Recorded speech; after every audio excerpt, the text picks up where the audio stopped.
2014 पूर्वी महाराष्ट्र सरकारचं शेतीसाठी असलेलं बजेट हे 9,000 कोटी होतं.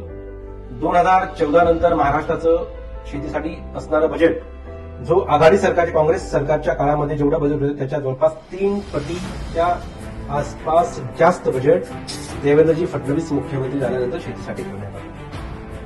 तुम्हाला माहिती आहे 2004 ते 2014 पर्यंत आपल्या देशाचे कृषी मंत्री शरद पवार साहेब होते. पण शरद पवार साहेबांच्या काळामध्ये शेतीची परिस्थिती काय होती? अतिशय दयनीय अवस्था शेतकऱ्यांची आणि शेतीची होती.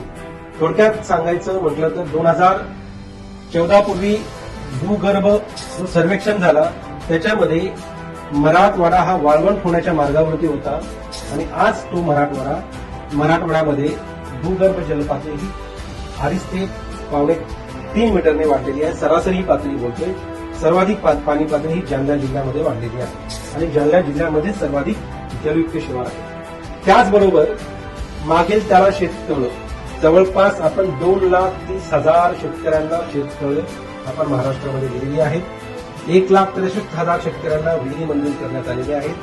तेच आज कृषी पंप ही जी वाढ झाली आहे जवळपास 48,49,000 शेतकऱ्यांकडे कृषी पंप आहे.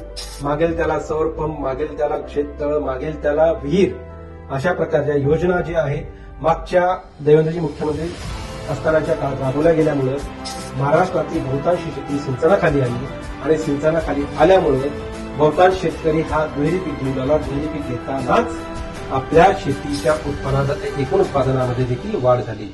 म्हणून कृषी उत्पादनामध्ये महाराष्ट्र हा अग्रेसर झालेला आहे. याचं श्रेय फक्त आणि फक्त देवेंद्रजी फडणवीस यांना जातं.